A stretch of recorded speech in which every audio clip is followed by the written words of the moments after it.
Моля, обърнете внимание, че коефициентът на трансформация може да се настрои само веднъж.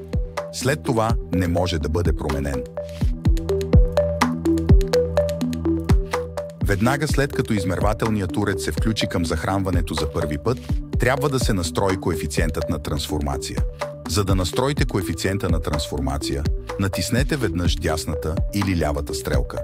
Така се спира подвижния дисплей. Цифрата до токовия трансформатор показва вторичния ток, който може да бъде настроен на 1 или 5 ампера. Използвайте стрелката надясно или наляво, за да направите избора си. За да потвърдите избора си, задръжте и двете стрелки натиснати едновременно. Изчакайте няколко секунди, докато мигащата цифра спре да мига и започне да мига следващата позиция.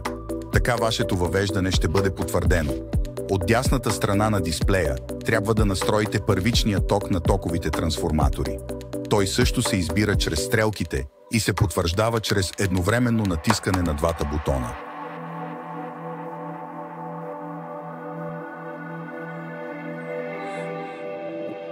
Ако сте въвели грешно някоя цифра, можете да промените настройката само като изключите захранването на електромера. След кратко изчакване, може да включите отново захранването и да анулирате настройката. Въпреки това, имайте предвид, че това е възможно само ако последната позиция на първичния ток все още не е потвърдена.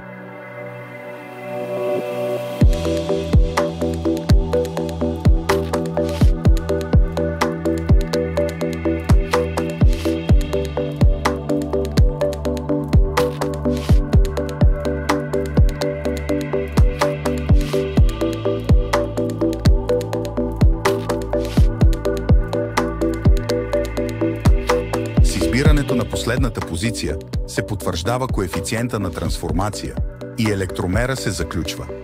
Можете да проверите настройката на електромера след като сте го конфигурирали. За да направите това, отидете в основното меню с стрелките към Pro 1. След това натиснете и задръжте бутона с стрелка надясно за поне 3 секунди. Ще се появят два символа с стрелки, следвани от изобразяване на зададеният коефициент на трансформация. Така можете да се уверите, че настройките ви са коректни.